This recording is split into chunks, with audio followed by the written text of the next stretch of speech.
就在这里，尽管来试。小风，不好了，别玩这些幼稚的游戏了。蓝色的星球真是漂亮，抢在我前面埋下地球。为儿公布这个消息，我就先杀你弟弟。只要一息尚存，战斗便永不停止。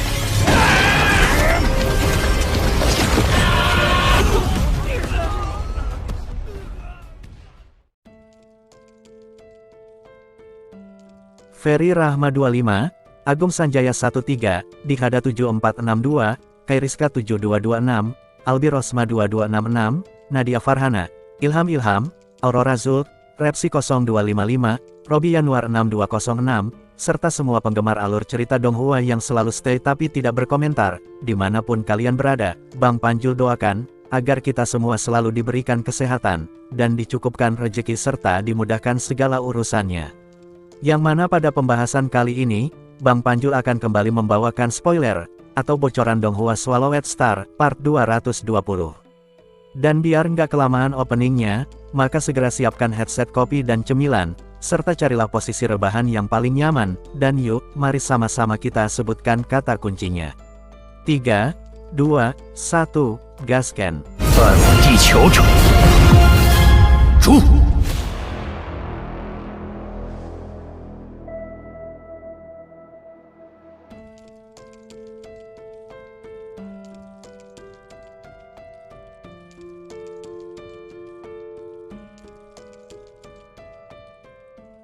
Pada part sebelumnya, Brolin dan Nolan San yang sebelumnya pernah terlibat konflik dengan Luo Feng, seketika menjadi panik, saat mengetahui kemenangan Luo Feng dalam kompetisi pertempuran puncak.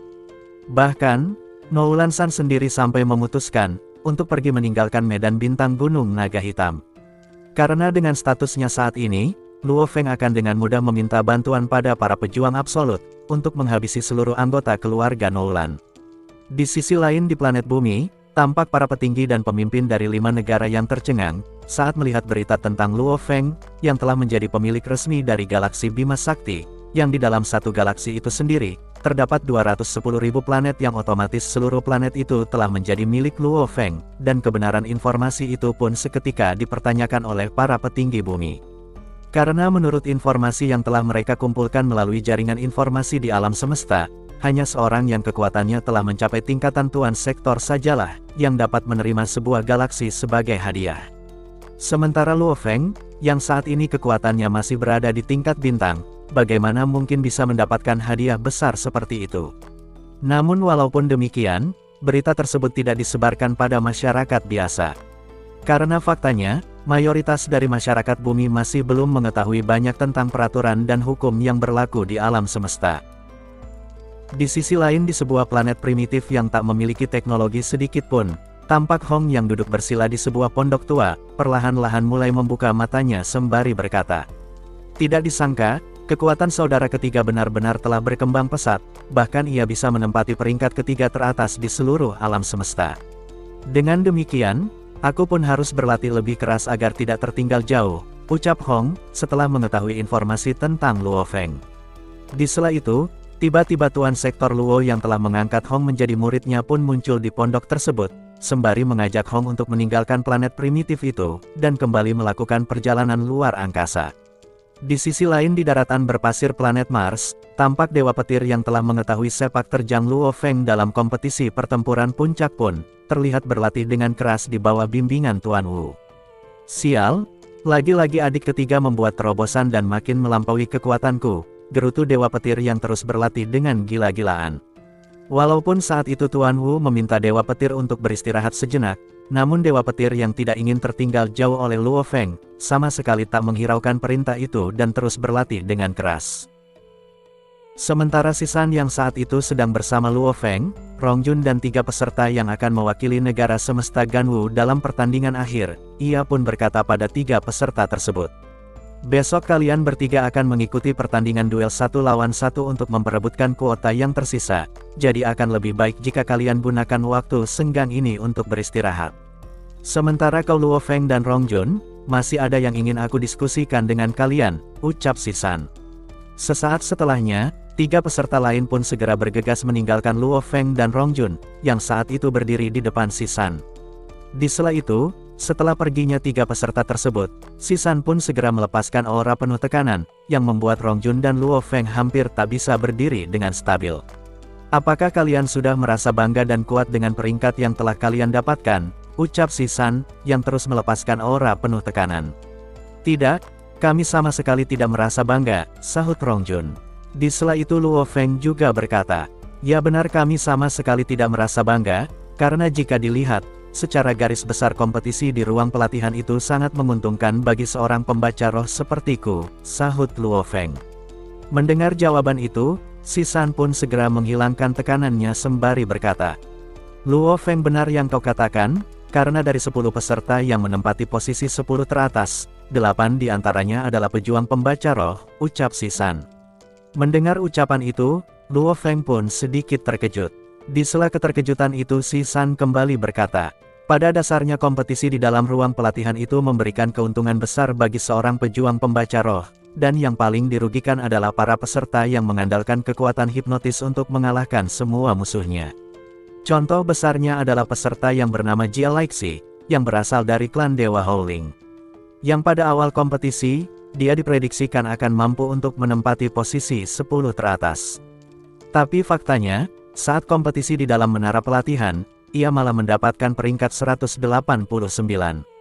Namun, jika itu adalah pertarungan duel 1 lawan 1, Jia Leixi adalah salah satu peserta yang harus diwaspadai, karena bisa saja, dalam duel 1 lawan 1 nantinya, kalian akan bertemu dengannya, ucap Si San lalu kembali berkata.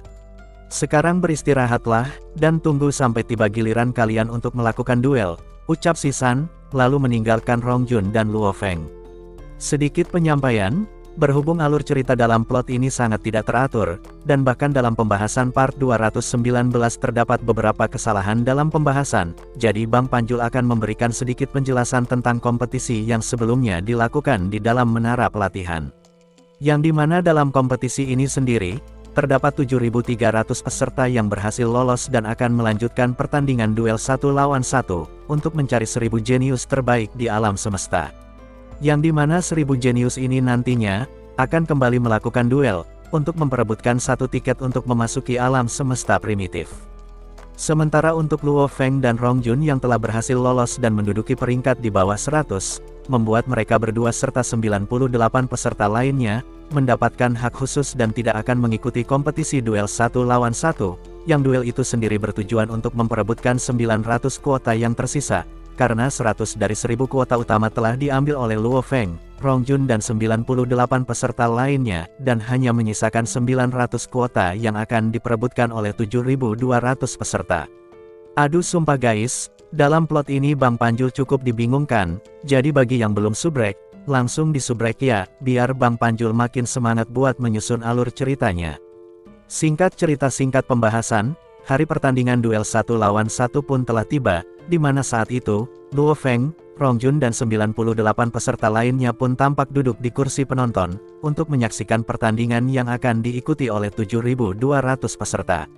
Dalam novel diceritakan, duel yang terjadi dalam pertandingan 1 lawan 1 ini akan terbagi menjadi 3 babak, yang tiap-tiap babaknya hanya berlangsung selama 5 menit, dan telah terdapat 3.600 peserta yang telah tereliminasi dalam babak pertama. Sedangkan 3.600 yang tersisa, hanya diberikan waktu selama 30 menit untuk beristirahat. Dan saat waktu istirahat itu telah usai, duel putaran kedua pun langsung dimulai. Dan lagi-lagi, duel itu pun berlangsung dengan sangat cepat, dan hanya menyisakan 1.800 peserta, yang akan melanjutkan pada putaran ketiga. Namun, dari sekian banyak peserta, yang menjadi pusat perhatian adalah Jia Leixi, yang memiliki kemampuan hipnotis. Yang dimana dalam 2 kali duel yang telah ia ikuti, Jia Leixi dapat menjatuhkan lawannya tanpa bergerak sedikitpun. Dan lagi-lagi, pada putaran ini para peserta hanya diberikan waktu 30 menit untuk beristirahat.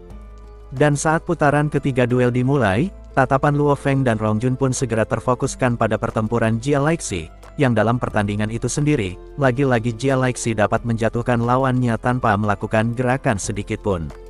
Melihat hal itu, Rong Jun dan Luo Feng pun seketika mengerutkan keningnya. Luo Feng, Peserta bernama Jia Leixi ini memiliki kemampuan hipnotis yang sangat menakutkan, ucap Rongjun. Mendengar ucapan itu, Luo Feng pun mengangguk pelan sembari berkata, "Ya benar yang kau katakan, karena pada dasarnya, serangan jiwa yang dikombinasikan dengan kemampuan hipnotis akan sangatlah menakutkan, dan serangan ini adalah musuh alami bagi para pejuang genetik, karena setiap serangan jiwa yang dikombinasikan dengan kemampuan hipnotis ini, dapat membuat seseorang memasuki dunia fantasi dan kehilangan kesadarannya," ucap Luo Feng. Mendengar penjelasan itu, Rongjun pun mengangguk pelan sembari berkata, "Pantas saja jika banyak dari pejuang abadi yang mengatakan, bahwa Jia Leixi mampu untuk menduduki peringkat 10 teratas dalam pertandingan akhir," ucap Rongjun. Singkat cerita, pertandingan putaran ketiga pun telah usai, dan dari 1.800 peserta yang sebelumnya bertanding pada putaran ketiga, hanya tersisa 900 peserta yang otomatis. 900 peserta ini pun berhasil mengantongi 900 kuota yang tersisa. Di saat yang sama, tampak siluet dari 900 peserta yang tiba-tiba muncul di alun-alun.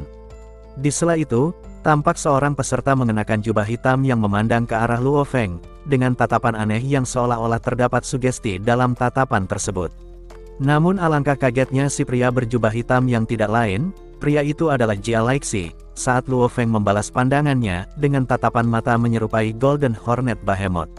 Sial, kekuatan macam apa yang dimiliki oleh Luo Feng, bahkan kemampuan hipnotisku seolah tidak memiliki efek padanya, gumam Jia Leixi. Di sela ekspresi kebingungan yang terlihat dari wajah Jia Leixi, tiba-tiba terdengar suara yang bergema di alun-alun. "Selamat, kalian adalah 1000 peserta yang berasal dari berbagai negara di alam semesta, dan telah memenangkan kompetisi pertempuran jenius ini. Dan sebelum aku menyampaikan peraturan dan hadiah yang akan kalian dapatkan dalam kompetisi akhir, aku ingin bertanya pada kalian, apakah ada di antara kalian yang tidak ingin menjadi anggota inti perusahaan virtual alam semesta? Jika ada, maka sekarang kalian bisa berbicara, karena kami tidak akan memaksa kalian untuk menjadi anggota internal perusahaan virtual kami," ucap Tuan Sembilan Pedang, yang merupakan salah satu petinggi di perusahaan virtual alam semesta, dan juga memiliki gelar sebagai kesatria luar angkasa. Yang untuk penjelasan dari kesatria luar angkasa sendiri, sudah dijelaskan secara lengkap pada pembahasan-pembahasan sebelumnya. Di sisi lain, 1000 peserta yang mendengar ucapan dari Master Sembilan Pedang pun hanya terdiam, karena bagaimanapun, cita-cita terbesar dari 1000 peserta ini adalah untuk menjadi anggota internal perusahaan virtual alam semesta. Melihat para peserta jenius yang hanya terdiam, Master Sembilan Pedang pun kembali berkata, "Bagus, sesuai dengan apa yang telah aku prediksi. Namun satu hal yang harus kalian ketahui, walaupun masing-masing dari kalian dapat menjadi anggota inti perusahaan virtual alam semesta kami, namun, perlakuan dan sumber daya yang akan kalian dapatkan akan berbeda-beda, tergantung dari pencapaian kalian. Yang dimana untuk peringkat 101 hingga 1000 teratas dalam kompetisi akhir, akan mendapatkan hadiah berupa 10 elemen campuran, serta tiket untuk memasuki sebuah wilayah rahasia yang dinamakan area rahasia fase akhir untuk berlatih di sana. Sedangkan untuk peringkat 11-100 teratas, akan mendapatkan hadiah berupa 100 elemen campuran, serta tiket masuk untuk berlatih di wilayah rahasia surga dan tanah. Dan untuk peringkat 3-10 teratas, akan mendapatkan hadiah berupa 1000 elemen campuran, serta tiket untuk masuk dan berlatih di wilayah rahasia absolut. Sedangkan untuk peserta yang berhasil menduduki peringkat 1 dan 2, akan mendapatkan hadiah berupa 10.000 elemen campuran, serta tiket untuk memasuki wilayah rahasia primitif, yang merupakan wilayah rahasia utama dari perusahaan virtual alam semesta kami, ucap Master Sembilan Pedang sembari melanjutkan kembali perkataannya. "Asal kalian tahu, dalam keadaan normal, perusahaan virtual kami hanya akan menerima satu peserta jenius dalam setiap kompetisi, untuk memasuki alam semesta primitif.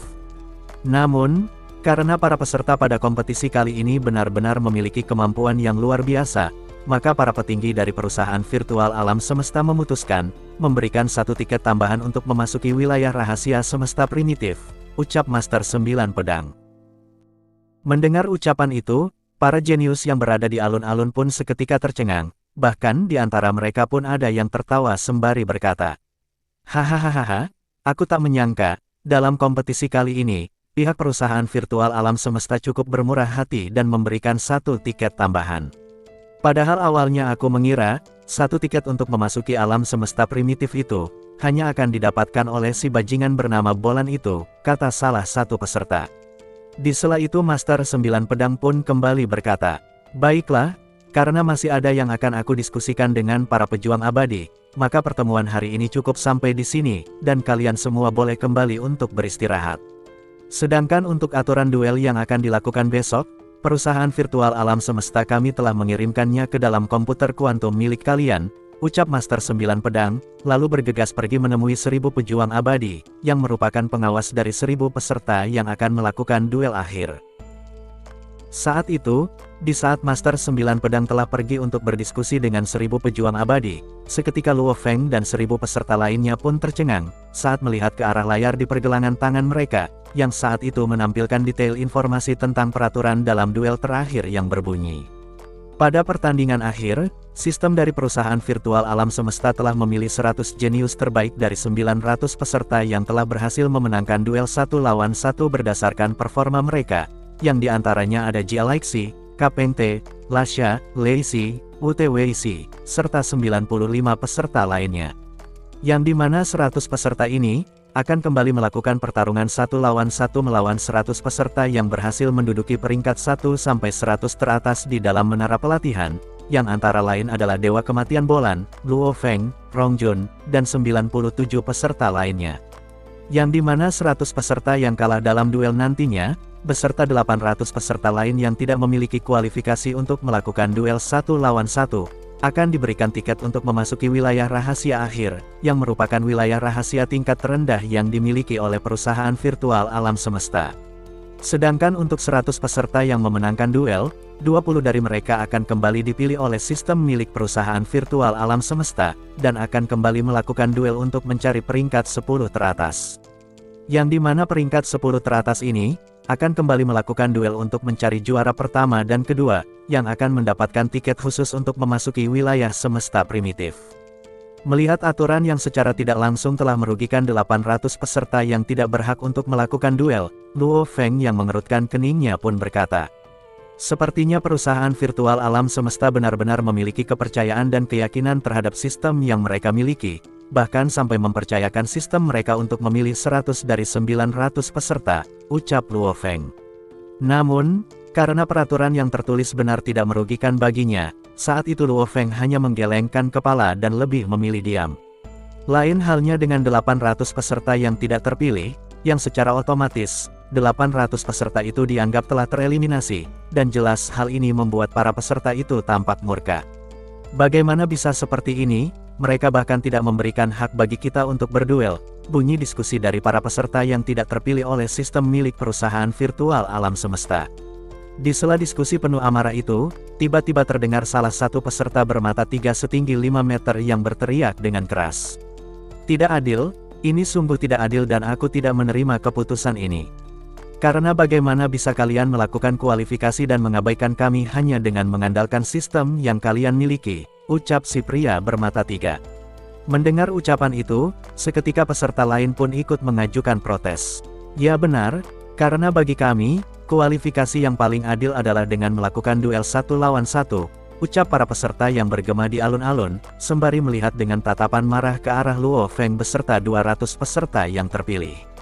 Di sela teriakan penuh amarah itu, tiba-tiba terdengar suara berat yang bergema, diikuti munculnya 1000 sosok dari pejuang abadi termasuk Master 9 Pedang yang berkata sembari melepaskan aura penuh tekanan, yang dalam sekejap mata, 800 peserta yang melakukan protes pun seketika berlutut karena tak mampu menahan tekanan yang dikeluarkan oleh Master 9 Pedang. Apa yang kalian lakukan? Ucap Master 9 Pedang. Mendengar ucapan itu, si pria bermata 3 yang merupakan peserta pertama yang melakukan protes pun melepaskan tinjunya ke tanah, dan dengan sekuat tenaga mencoba mengangkat kepalanya sembari berkata, aku tidak menerima keputusan kalian. Jika kau tidak menerima keputusan dan meragukan sistem yang kami miliki, maka kau boleh untuk tidak bergabung dengan organisasi perusahaan virtual alam semesta kami, karena sejatinya kami tidak pernah memaksa orang lain untuk bergabung, ucap Master 9 Pedang, yang suara itu sendiri sampai bergema di seluruh negeri. Di sisi lain, Luo Feng yang berada di kumpulan 200 peserta pun tampak menggelengkan kepala sembari berkata, terlalu berani, dia bahkan berani untuk berbicara seperti itu di depan ribuan makhluk abadi, ucap Luo Feng. Di sela itu, Tampak seorang makhluk abadi berambut panjang memandang dengan dingin ke arah 800 peserta sembari berkata, "Bodoh, sangat bodoh, apakah kalian berpikir, bajingan kecil seperti kalian dapat merubah keputusan yang diambil oleh para eselon atas di perusahaan virtual alam semesta?" ucap si pejuang abadi, lalu kembali melanjutkan perkataannya. "Mungkin kalian adalah para jenius elit dari negara kalian, namun jika di perusahaan virtual alam semesta kami, kalian bagaikan butiran pasir di alam semesta yang luas, jadi atas dasar apa kalian berani menolak keputusan kami?"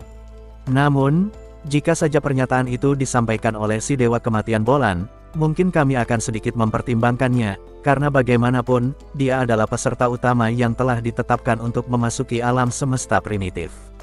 Sedangkan kalian, ucap salah satu pejuang abadi sembari menggelengkan kepala, lalu bergegas meninggalkan tempat tersebut. Di sisi lain, 800 peserta yang mendengar ucapan pedas yang diucapkan dari para pejuang abadi pun hanya bisa terdiam, karena bagaimanapun, melawan keputusan dari para eselon atas adalah sebuah kesalahan besar. Dan itulah guys, sepenggal kisah spoiler dari Donghua Swallowed Star, part 220. Akhir kata, Panjul di sini pamit, dan see you next video.